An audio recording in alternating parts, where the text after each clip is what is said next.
यार देखो, time table एक ऐसी चीज है जिसे कोई भी बच्चा फॉलो करता है ना, तो यार वो अपने ड्रीम मार्क्स को अचीव कर सकता है। हेलो गाइस, कैसे हैं आप सभी लोग। आज हम बात करेंगे, अगर आप एक 10th क्लास के बच्चे हैं तो आप लोगों को टाइम टेबल कैसा बनाना चाहिए जिसके थ्रू आप उसे through out the year follow करके कुछ अच्छा आउटपुट पा सको, बोर्ड एग्जाम के अंदर जितने भी मार्क्स आपने ड्रीम किए उन्हें अचीव कर सको। एक चीज पहले ही क्लियर कर दूं, अगर आप अब से पहले वो टाइम टेबल बनाते हैं जिसके अंदर लिखा होता है 7 बजे मुझे ये करना है, 8 बजे मुझे ये करना है, तो इस तरीके के कागज के पन्ने को फाड़ के फेंक दो यार, कुछ भी काम नहीं आने वाला है। 2-3 दिन तक आप बनाओगे, उसके बाद नहीं फॉलो कर पाते हैं यार, ह्यूमन साइकोलॉजी है, हम किसी भी चीज के अंदर बंद के नहीं रह सकते यार। ठीक है, तो बात आती है अगर हमें ये वाला टाइम टेबल नहीं बनाना है तो हमें किस तरीके का टाइम टेबल बनाना है। तो देखो यार, आपको क्या करना है, आपको अपने वीकली गोल सेट करने हैं, आपको अपना एक वीकली प्लानर बना लेना है। मतलब कि आपको एक पेज लेना है जिसके अंदर आपको लिखना है मंडे को मेरे को ये चैप्टर करना है, ट्यूसडे को ये करना है, फ्राइडे को मुझे ये करना है, संडे को मुझे ये चैप्टर करना है। ठीक है, अगर आप लोगों को पता होगा कि आपको किस दिन कौन सा चैप्टर करना है तो आपको टाइम टेबल की जरूरत ही नहीं पड़ेगी। आपका माइंड भी आपको ऑटोमेटिकली नोटिफिकेशंस भेजेगा कि तुझे आज इतना चैप्टर करना है, और आपके लिए आसानी भी होगी एक वीकली प्लानर को सेट करना, इसके बजाय कि आप एक टाइम टेबल को फॉलो करें। वीकली गोल्स बनाने की कोशिश करो, ना कि टाइम टेबल के पीछे भागो। वीकली गोल ज्यादा अच्छे होते हैं टाइम टेबल से। यार देखो, अब आपको ये तो पता चल गया कि आपको कौन से दिन कौन सा चैप्टर करना है। अब ये जानना बहुत ही ज्यादा जरूरी होता है कि आपको पढ़ना कब है, कितनी देर सोना है, कितनी देर के लिए पढ़ना है। तो मेरे हिसाब से 2 तरीके के बच्चे होते हैं, एक ऐसे जो रात को देर तक पढ़ते हैं और एक ऐसे जो सुबह जल्दी उठते हैं। जो रात को देर तक पढ़ते हैं मैं उनको कहता हूँ रात के पंछी, और जो सुबह जल्दी उठते हैं उन्हें मैं कहता हूँ सुबह के पंछी। इसे कई सारे लोग ऐसे भी कहते हैं night owl versus yearly bird. ठीक है, तो अगर आप लोगों को रात को देर तक पढ़ना अच्छा लगता है वो भी बहुत ही अच्छा है, और अगर आपको सुबह जल्दी उठकर पढ़ना अच्छा लगता है वो भी बहुत अच्छा है।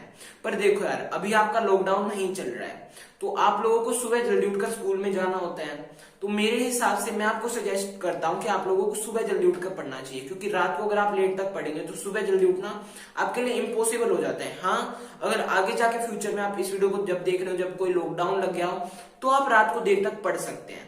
अब बात आती है, जब आप सुबह जल्दी उठेंगे तो आपको पढ़ना कैसे, कितनी बजे उठना है। हर बच्चे का अलग टाइम होता है उठने का, हर बच्चे के स्कूल का भी टाइम अलग होता है। जब भी आपके स्कूल का टाइम हो उससे 2 घंटे पहले उठने की कोशिश करना। 2 घंटे पहले उठने के लिए मैं इसलिए बोल रहा हूं, जैसे आप उठेंगे, फॉर एग्जाम्पल आपका 8 बजे का टाइम है तो आप 6 बजे उठेंगे। शुरुआत के 10 मिनट आपको इन्वेस्ट करने हैं फ्रेश होने में, थोड़ा बाहर टहल के आ जाना, माइंड को फ्रेश वगैरह कर लेना। ठीक है, अब आपको करना क्या है, अब आपको 1 घंटे पढ़ाई करनी है, और 1 घंटे के बाद जो बचे हुए 40 मिनट आपके पास रह जाएंगे ना, उसके अंदर आपको क्या करना है, अपने स्कूल के लिए तैयार होने लगना है।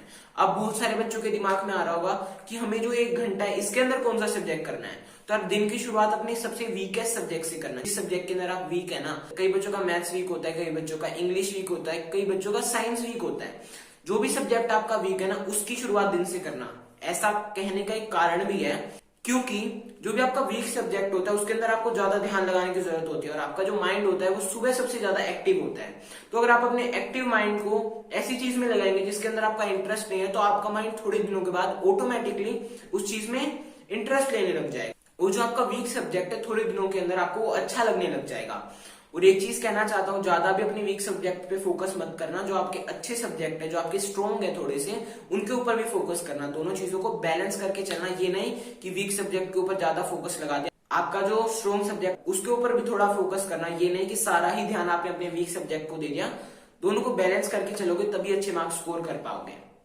अब बहुत सारे बच्चों के मेरे पास डीएम आते हैं, कमेंट में भी बहुत सारे बच्चे मुझसे पूछते हैं। अगर आप भी डीएम करना चाहते हो तो लिंक मैंने डिस्क्रिप्शन में दे रखा है, और कोई भी आपका सवाल है तो आप कमेंट बॉक्स में मुझे पूछ सकते हैं। बहुत सारे बच्चे मुझसे पूछते हैं कि 10th क्लास के बच्चों को कितनी देर सोना चाहिए, कितनी देर एक 10th ग्रेडर को पढ़ना चाहिए। पहले बात करते हैं कितनी देर आपको सोना चाहिए 10th क्लास के अंदर। देखो यार, 10th क्लास के बच्चे को मिनिमम टू मिनिमम 5 घंटे सोना चाहिए, 5 घंटे से कम भी नहीं, और मैक्सिमम टू मैक्सिमम 7 घंटे सोना चाहिए, 7 घंटे से ज्यादा भी नहीं।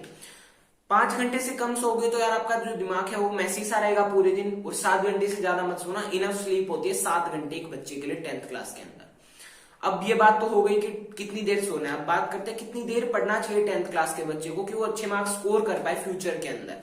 तो देखो यार, एक 10th क्लास के बच्चे को मिनिमम टू मिनिमम रोज की 3 घंटे की सेल्फ स्टडी करना बहुत ही ज्यादा जरूरी होता है, और मैक्सिमम टू मैक्सिमम 4 घंटे की सेल्फ स्टडी।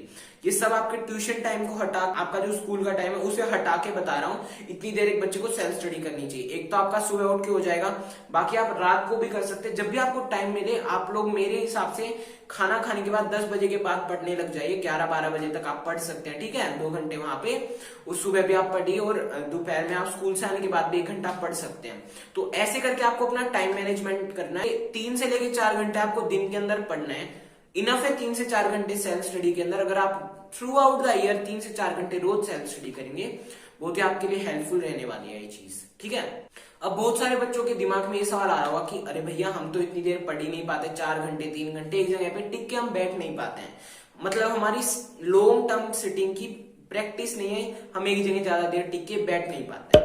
तो इसका सोल्यूशन है, टेक्निक होती है जिसका नाम है पोमोडोरो टेक्निक। बहुत बार आपने सुना होगा, इसे अपनी लाइफ के अंदर इंप्लीमेंट करना भी चालू कर दो यार। इसके अंदर क्या होता है, जिन बच्चों को नहीं पता मैं बता दूं, 25 मिनट आपको पढ़ना है, फिर 5 मिनट का ब्रेक लेना है। फॉर एग्जाम्पल आप 4 घंटे पढ़ते हैं, तो अपनी 4 घंटे को 4 पार्ट्स में डिवाइड कर लो, ठीक है। करना क्या है, 25-25 मिनट आपको पढ़ना है। शुरुआत के 25 मिनट पढ़े, फिर 5 मिनट का ब्रेक लेना है, फिर 25 मिनट पढ़े, फिर 5 मिनट का ब्रेक लेना है, फिर 25 मिनट, फिर 5 मिनट, फिर 25 मिनट पढ़ना है। ये 25 मिनट पढ़ने की क्यों बात है, हम 30 मिनट भी तो पढ़ सकते हैं। तो देखो यार, ह्यूमन साइकोलॉजी होती है, अगर आप 25 मिनट किसी भी चीज के ऊपर फोकस करते हैं ना, तो उसके बाद आपका जो फोकस का जो रिटेंशन होता है वो गिरने लग जाता है, आप कम फोकस करने लगते हैं, आपका जो माइंड है वो बोर होने लग जाता है चीजों से। तो अगर आप 25 मिनट तक पढ़ेंगे, तो आपका जो माइंड है वो फोकस करेगा, फिर 5 मिनट का ब्रेक लेने के बाद आपका माइंड फ्रेश हो जाएगा। इस ब्रेक के अंदर आप कुछ भी कर सकते हैं, जैसे पानी पी सकते हैं, गाने सुन सकते हैं, या घूम भी सकते हैं, फिर पढ़ने लग जाओ। तो अगर आप इस तरीके के टाइम मैनेजमेंट को फॉलो करेंगे थ्रू आउट द ईयर, तो यार कहीं ना कहीं आप बहुत ही अच्छे मार्क्स स्कोर कर पाएंगे फ्यूचर के अंदर, जब आपके बोर्ड एग्जाम्स के रिजल्ट आएंगे। तो यार यही था इस वीडियो के अंदर। वीडियो अच्छी लगी तो वीडियो को लाइक करना, चैनल को सब्सक्राइब जरूर कर देना यार, बहुत ही ज्यादा 20 के हम करीब है।